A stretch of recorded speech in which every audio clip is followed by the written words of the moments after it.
Essa semana, o deputado Paulo Bilinski, um deputado com ideais de extrema-direita, chocou as pessoas no plenário da Câmara, homenageando o avô dele que lutou numa divisão, numa subdivisão da Waffen-SS, que eram as forças nazistas responsáveis pela execução e massacre dos judeus. Ele homenageou o avô dele, isso viralizou, as pessoas ficaram, revoltados com isso, passaram a criticá-lo nas redes sociais, até um ponto que ele vem lá e, indignado com esse tipo de críticas, de que o avô seria nazista, ou que teria vínculos com o nazismo, ou de que ele seria nazista também, ele vai lá e ameaçou agora processar todo mundo que estaria insinuando isso. Eu quero pôr aqui para vocês um trechinho da fala dele no Morning Show no Jovem Pan, quando ele vai lá e diz essas coisas, Vamos ouvi-lo. Eu vejo lá o Felipe Neto me difamando em rede social, xingando eu de nazista e meu avô de nazista. Mas não pode, olha só. Ele é da pasta do amor. Então, olha só, olha o tamanho da fake news. A esquerda ela é tão iletrada que ela não tem capacidade de estudar o mínimo antes de xingar uma pessoa. Você chamar uma pessoa de nazista é muito sério. Eu sou a favor da liberdade, eu tô aqui pelo armamento do cidadão, eu sou pró-vida e o cara vem dizer que eu sou nazista. Essa narrativa eles construíram por quê? Porque o meu avô lutou para libertar a Ucrânia.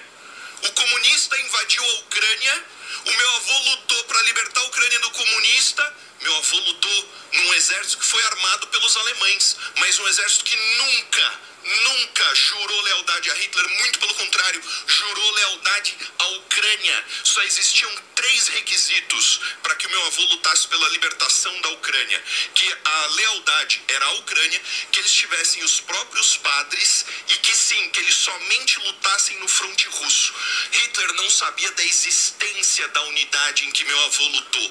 O exército ucraniano, formado ali, combateu o comunismo. E esse Felipe Neto, o Janones, o Choquei, todos vocês vão ser processados. Os meus advogados já estão em cima de vocês. Pode esquecer, o povo tem o direito de se retratar. Vocês que têm tempo para ler e para estudar vão ser processados. Mentirosos. Aqui a gente tem todos os elementos, na verdade, que a gente observa em inúmeros momentos de revisionismo, de negacionismo histórico. Então, existem elementos muito fortes para entender que uma boa parte do que ele disse aqui não é exatamente como as coisas realmente aconteceram. E daí você tem aqui o Thiago Suskind, que publicou uma longa thread respondendo a esse vídeo do Bilinski e dizendo o seguinte aqui, olha, eu vou ler para vocês aqui, depois a gente vai entender um pouquinho como se dá esse mecanismo de falseamento da história. Então, diz o Thiago aqui, pesquisando sobre a 14ª Divisão de Granadeiros da Waffen-SS Galizien, que é essa divisão ucraniana, que menciona o Bilinski, no qual o avô dele teria lutado e do qual ele teria muito orgulho, diz o seguinte aqui, encontrei um artigo interessante sobre a tentativa de limpar a imagem da divisão de infantaria ucraniana da Waffen-SS. Eu encontrei esse artigo também e eu vou deixar para vocês linkado aqui no comentário fixado, que é um artigo que menciona um processo que ocorreu no Canadá contra criminosos de guerra e que incluía uma investigação sobre essa divisão. Daí o que ele informa nesse artigo é que houve uma tentativa de apagamento histórico mesmo, dos crimes de guerra da Waffen-SS Galizien, que é essa divisão ucraniana. Então prossegue aqui. Considerada uma organização criminosa pelo Tribunal de Nuremberg, do avô do deputado.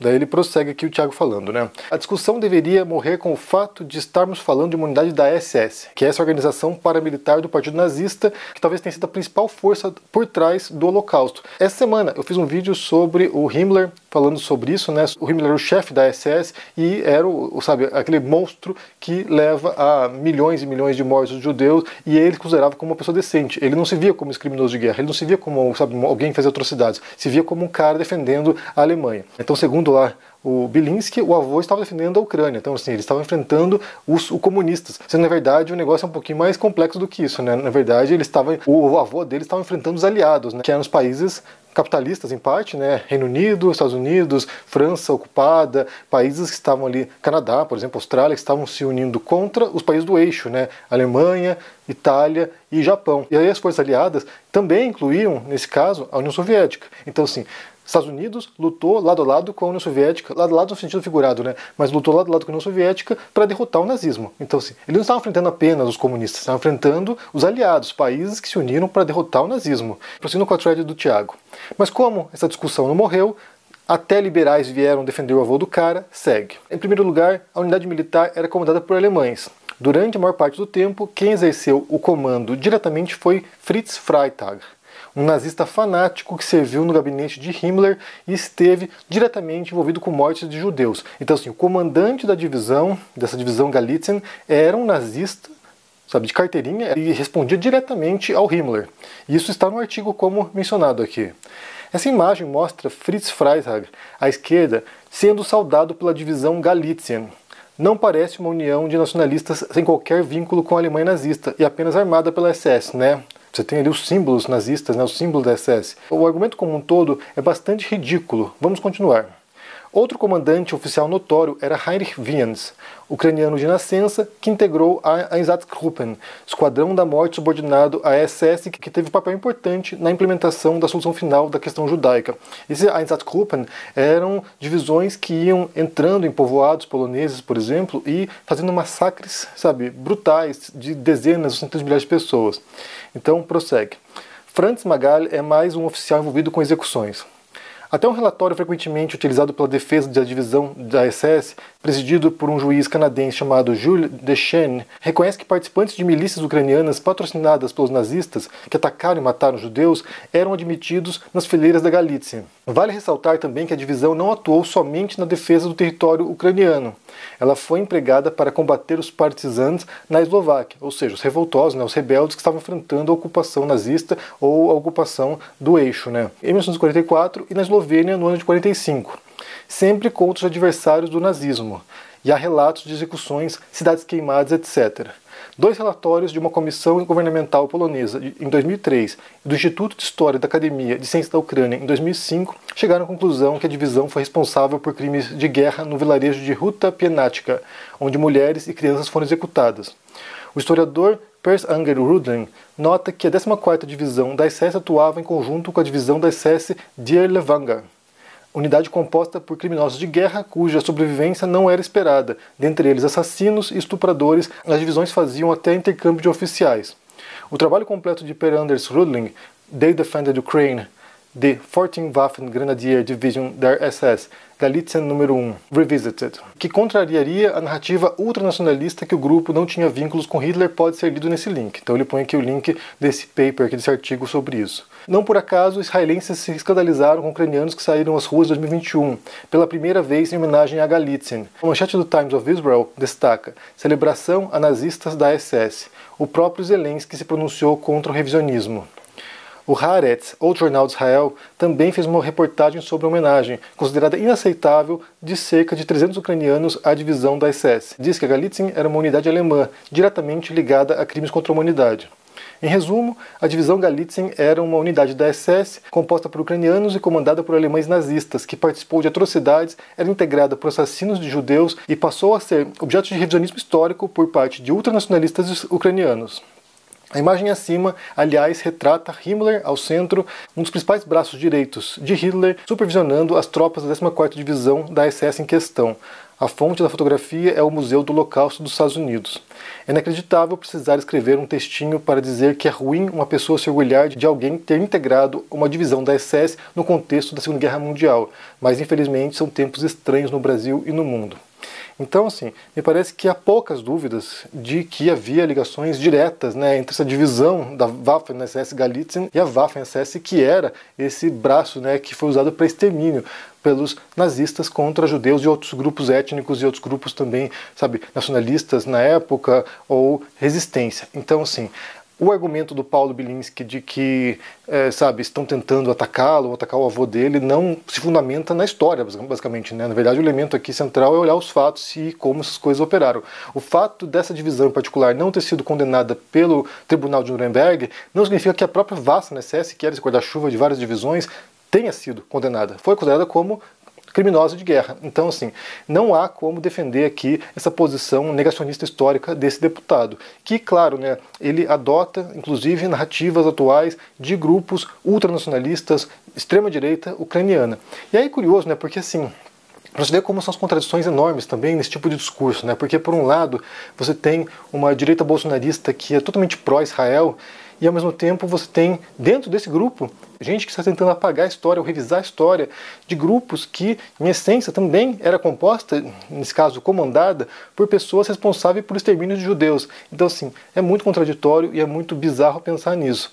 E aí, só para você entender como é complexo, né, lidar com o passado desse sentido, né, ainda mais por pessoas que, sabe, descendentes de criminosos de guerra muitas vezes, ou pessoas que participaram da SA, por exemplo, que tem uma série alemã bem interessante, que foi traduzido no português como Os Nossos Pais, Nossas Mães, se não me engano. Acho que em Portugal está com esse título, mas em alemão é esse título, né? Nossos Pais, Nossas Mães, que conta a história de alguns alemães que tiveram que integrar, né, a máquina de guerra na época nazista. Então, assim, como é que você pega uma geração inteira de alemães, por exemplo, que são obrigados a lidar com essa culpa histórica tremenda e que tiveram seus antepassados participando de atrocidades de guerra? Então, nesse filme eles mostram como cidadãos comuns foram cooptados por esse projeto nazista e assim eles foram sendo integrados por isso, né, integrados por essa máquina nazista, ou resistência a isso também, porque vai mostrando várias histórias diferentes, não apenas de colaboracionistas ou de participantes da guerra, mas também de pessoas que se opuseram, se abstiveram. Então vai mostrando isso e tentando compreender o peso tremendo da história sobre essas pessoas e sobre seus descendentes também, né, como as gerações futuras vão lidar com essa história. Porque de fato a gente tem que pensar que a Alemanha foi um país que teve que assumir essa culpa histórica tremenda e é um tabu para jovens carregarem sobre suas costas, né, de como nós somos herdeiros dessa maldição, dessa tragédia histórica tremenda.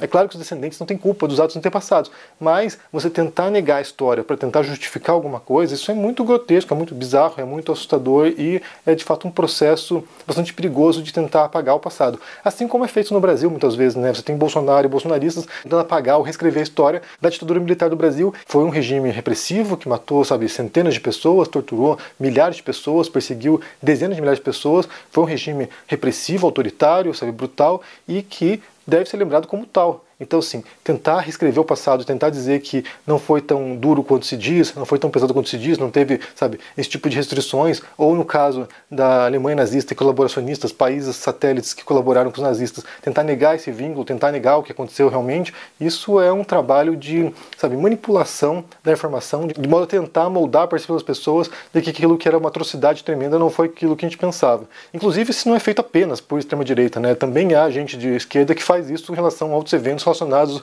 a governos autoritários, totalitários de esquerda. Mas só é importante repensar que a história ela não é estática nesse sentido, né? A gente tem de pensar assim, o fato está ali, portanto, sempre vai ser lido desse modo. O que acontece é que as pessoas e outras gerações vão tentando reinterpretar esses fatos de acordo com suas próprias conveniências, e seus próprios interesses, e sua própria ideologia. Então, quando o Paulo Bilinski e outros ultranacionalistas com ligações à Ucrânia tentam revisar esse passado sombrio dessa divisão, o que eles fazem tem um propósito muito específico de retorno a esse discurso nacionalista, de retorno a esse discurso excludente, em grande parte, que vai contra imigrantes, que vai contra minorias, que vai contra certos ideais que eles têm em mente aí e que são bastante retrógrados. Então, assim, não há desculpa nessa história, não há, qualquer maneira de passar pano para a fala do Paulo Bilinski, porque de fato ele está ali louvando uma divisão que estava sob comando direto dos nazistas, que tinha, inclusive, como mostra a foto ali, presença em alguns momentos do Himmler, que era essa monstruosidade nazista